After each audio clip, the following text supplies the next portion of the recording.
All righty, righty. I was taking care of some things in the background. How is everyone doing tonight? Come on into the room. We are on day number 4 of our 31 days of sharing culturally affirming books. And we are ecstatic. Yes, excited. A whole lot of things. So tonight I have an amazing and if you have young adults, young children, high schoolers, middle schoolers, tonight I'm going to share a book for them. And so throughout the 31 days, we have a variety of books that we're going to be sharing. And some of them are going to be chapter books, young novels. And so we're going to have a myriad of different types of books to share. All of them culturally affirming, all of them very Afrocentric, and from some amazing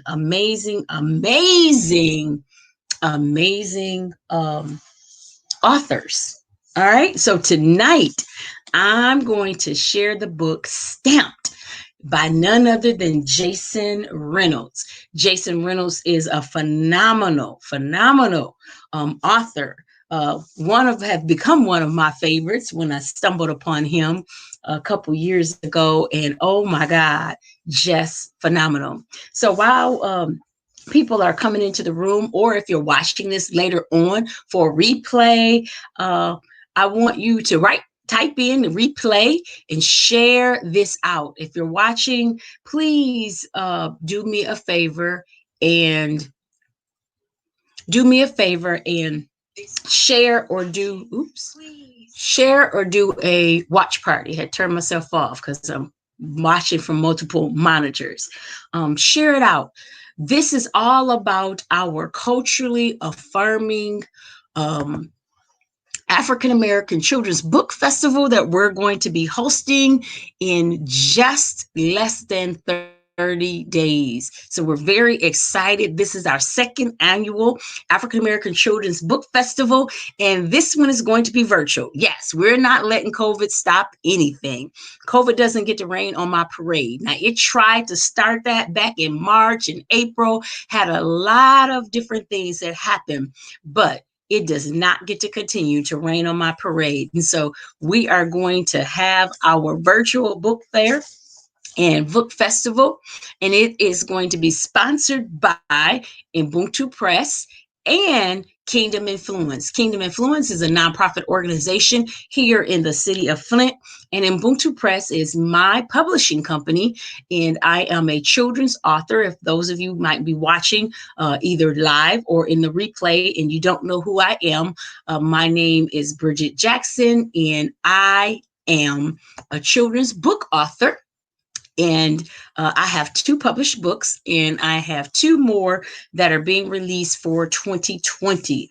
And so the purpose of all of this as an author, but for almost 3 decades, I have loved being an educator. I've been an educator for almost 3 decades. I started as a substitute teacher while I was going through my student teaching program. And then I landed a job teaching, and I taught for 10 years. And then I became an administrator. And that's what I ended up until I took a sabbatical last year so that I could do the love of my life, which was just enjoy literacy. You see, as a young child, I didn't have books. I wasn't afforded the opportunity to have a wonderful library. And so one of the missions of Kingdom Influence, and Kingdom Influence, as I said before, is a nonprofit.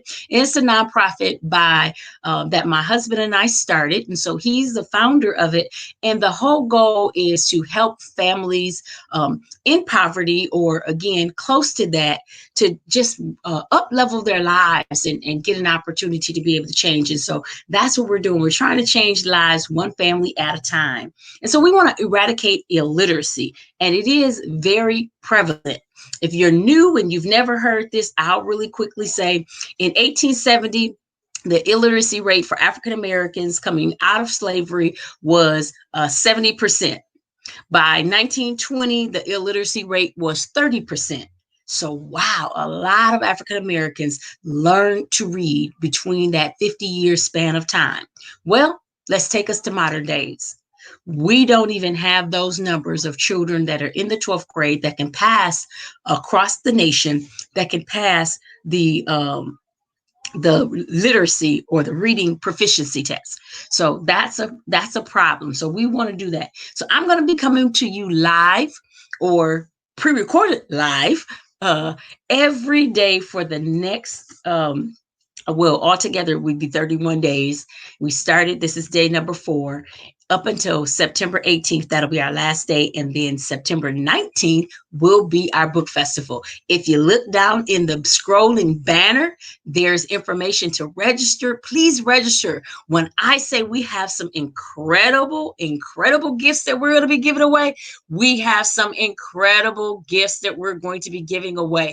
These prizes are very valuable. So you want to register. Adults must register, but the books are for children. And I do have a couple books for adults, and we might throw some of those in when we get on live, if just depending on how the vibes is and where people are at. So we're getting ready to read just a big excerpt because this is a kind of thick book. It is for young adults. And we're going to talk about it in just a second. We're going to read that. So stay with us. We won't be with you long. Again, I'm trying to come on. We're in less than 20 minutes. And just to give you some information out there, because maybe you've never read the book before. So if you've never read the book before, let's try it. All right. Okay. So the book is, or you've never been exposed to some of the books we read. So let me go back real quick and go over the books that we've read so far. So day number 1, we read Undefeated. Phenomenal book by Kwame Alexander. Then day 2, we read the book Let the Children March. And that one was by Monica Clark Robinson. And then yesterday, we read Dream Builders about the architect Philip Phelan, and he's the one who designed the African-American the African-American, not children's, I'm so used to talking about children, the African-American History Museum in Washington, D.C., I can't even talk after hours, Smithsonian. And so tonight we're going to be reading Stamped, and I'm going to give you a little preview really quick. Tomorrow, we're going to come with No Small Potatoes.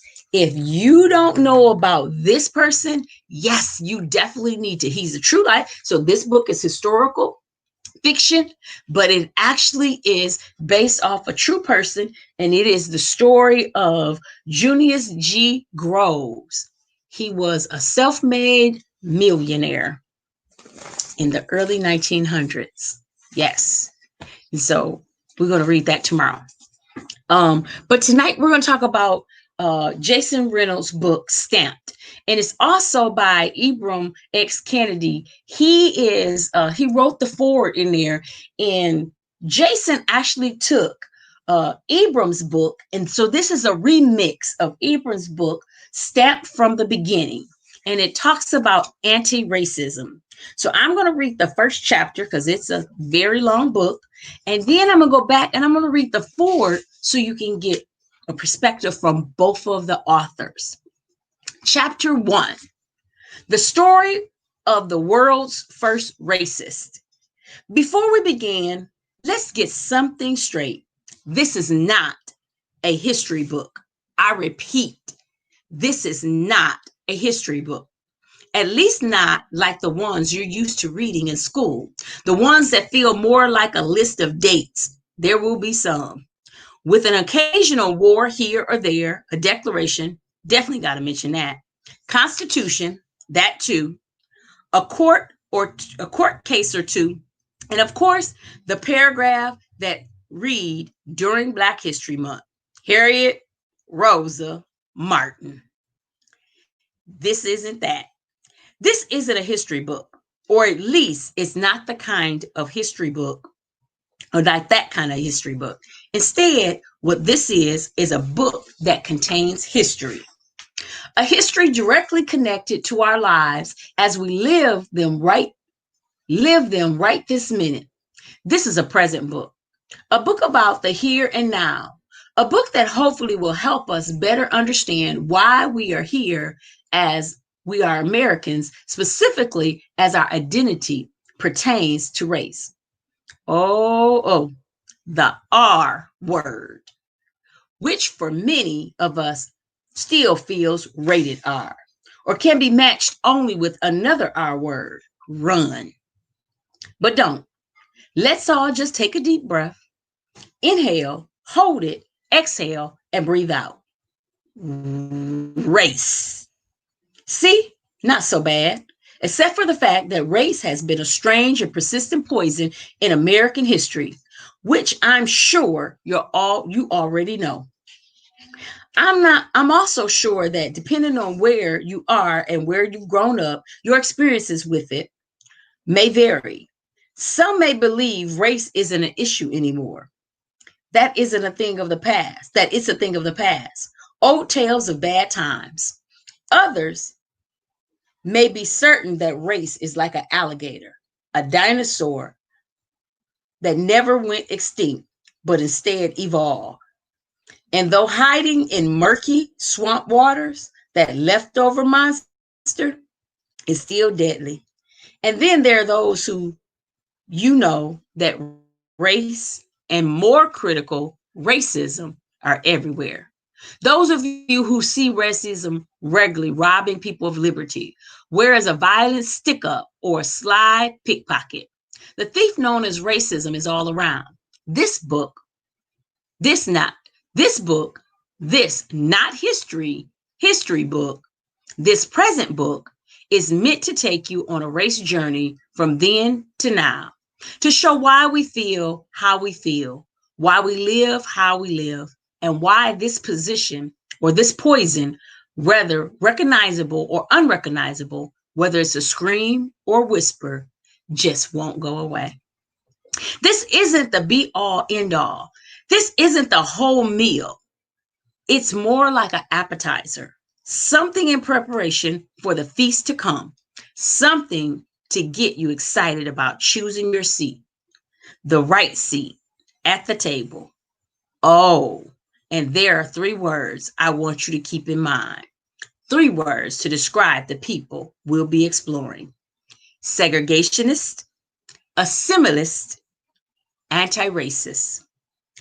There are serious definitions to these things, but I'm going to give you mine. I'm sorry, there's serious. Yeah, he said serious. There's serious definitions to these things, but I'm going to give you mine. Segregationists are haters, like real haters. People who hate you for not being like them. Assimilists are people who like you, but only with quotation marks, like you, meaning they like you because you're like them. And then there's anti-racists. They love you because you're like you. But it's important to note life can rarely be wrapped into a single word description. It isn't neat and perfectly shaped. So something over the course of a lifetime and even over the course of a day, people can take on and act out ideas represented by more than one of these 3 identities. Can be both, and just keep that in mind as we explore these folks. And actually, these aren't just the words we'll be using to describe the people in this book. They're also the words we'll be using to describe you and me, all of us. So where do we start? We might as well jump in and begin with the world's first races. I know what you're thinking. You're thinking, how could anyone know who the world's first racist was? Or you're thinking, yeah, tell us so we can find out where he lives. Well, he's dead. Been dead for 600 years. Thankfully, and before I tell you about him, I have to give you a little context. Europe, that's where we are, where he was. As I'm sure you've learned by now, the Europeans, Italians, Portuguese, Spanish, Dutch, French, British, were conquering everyone because if there's one thing about all history books do say, it's that Europeans conquered the majority of the world. The year is 1415, and Prince Henry, there's always a Prince Henry, convinced his father, King John of Portugal, to basically pull a caper and capture the main Muslim trading depot on the northeastern tip of Morocco. Why? Simple. Prince Henry could get the Muslims out of the way. Then those riches and resources could be easily accessed. Stolen, a jack move, a robbery, plain and simple.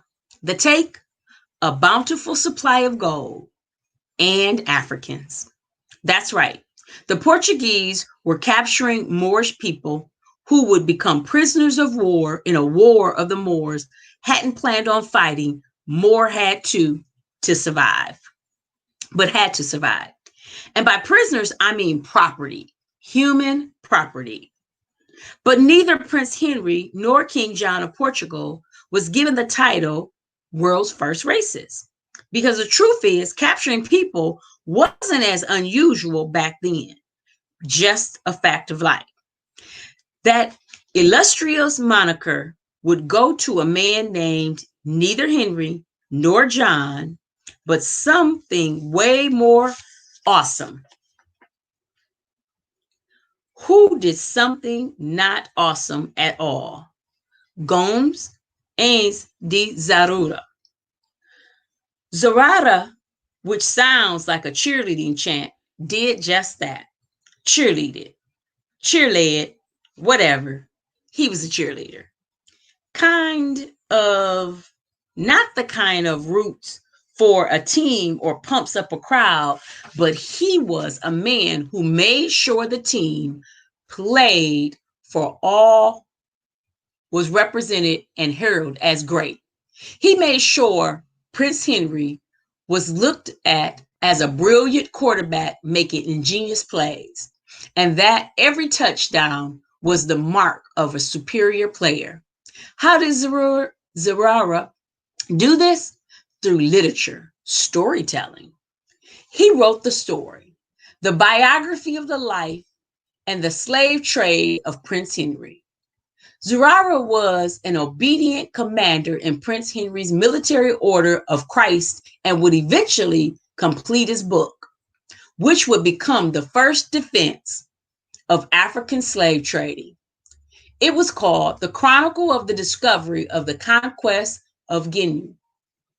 In it, Zarara bragged about the Portuguese being early in bringing enslaved Africans from the Western Sahara Cape and spoke about owning humans as if they were exclusive pairs of sneakers.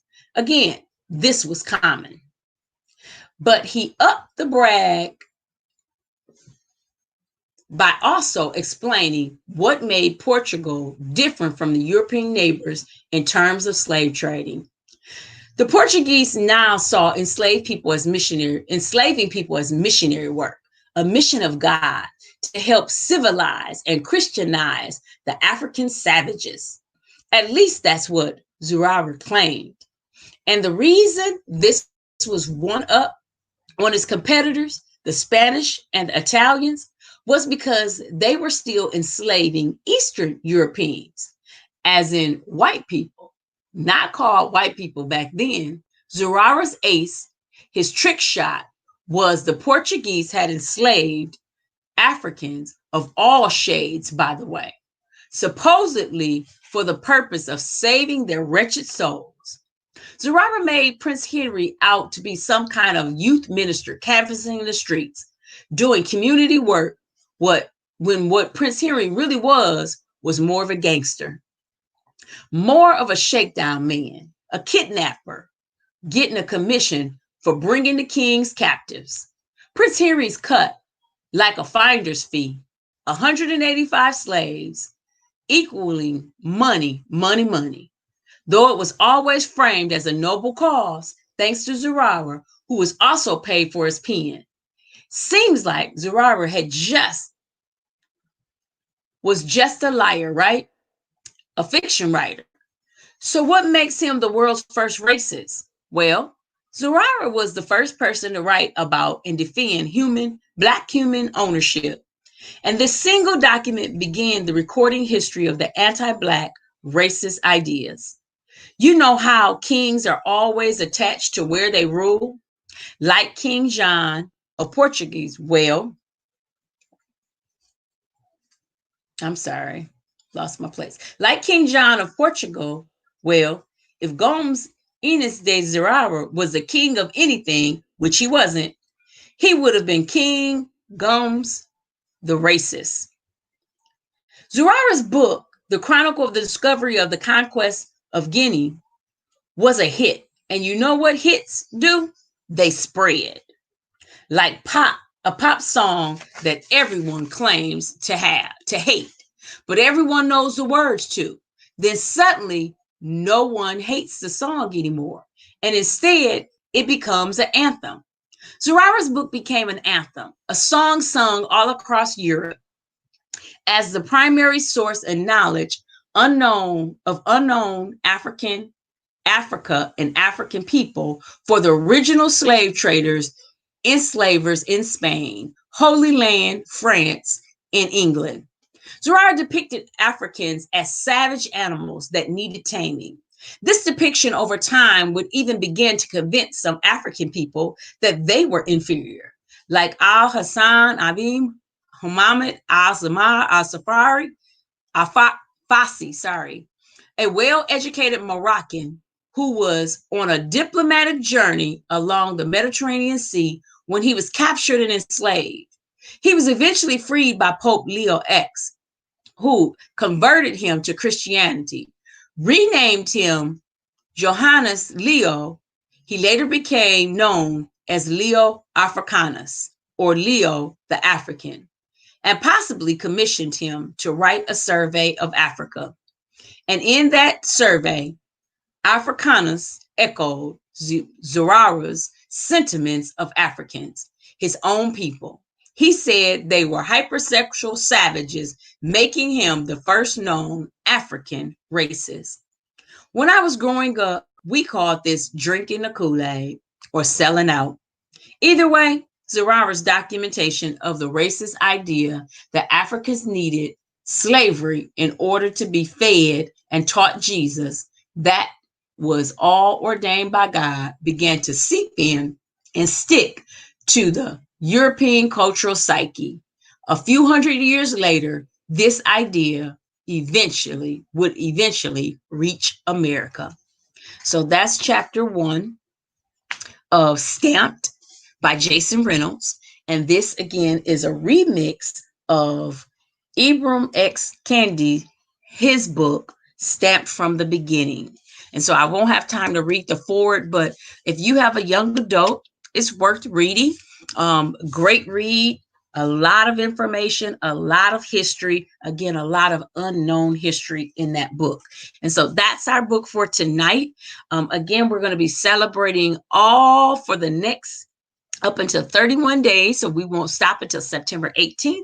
And we want you to join us. Again, you don't have to come on live, but if you do, you can register for the African American Book Festival at any time.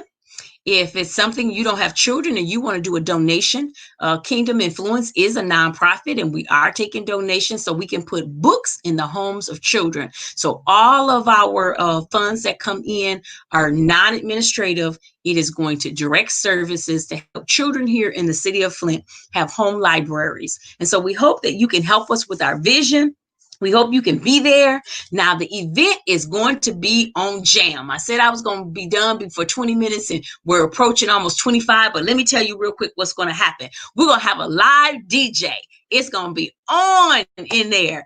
We're going to have some youth presenters that are going to be moderating. We have some youth authors that are going to be sharing their books. We have a panel of authors that's going to be talking about the process of writing and publishing, for those that are indie authors or self-published. So if that's something that you're thinking about, come on and join us. Listen in. We're going to have a bookstore with lots of these books displayed. So if we can't get that book to you, then we're going to give links so that you know how you can get the books. And hopefully we are supporting some Black-owned bookstores. And especially this month, this is Black Business Month. So please make sure you're supporting a Black bookstore. Thank you. We're going to be streaming live like we are right now, all across the platforms. And if you are an indie author, or a vendor and you'd like your book spotlighted, we're going to be doing promos and commercials and again sharing that in between our transitions. So please contact us. You can do the same thing by contacting at the um, the link that's down below, bit.ly/AACBF, African American Children's Book Festival. So remember those letters. As you all we get ready to close, please do me a favor before you close out. Share, share, share. I see some of my family members on. My cousin Matt, how you doing? Yes, yes. He said that. We love you. He's all the way from the DMV. Appreciate that. Again, if you are watching, whether it's replay or you're watching right now live, please share. Please share because we want to get as many people in the room for our second annual African American Book Festival. So help me out. Again, it's a great cause. We are building home libraries for children here in the city of Flint, Michigan. Thank you so much for joining us. As always, love you and make sure you keep sharing culturally affirming books. We all need them. Bye-bye.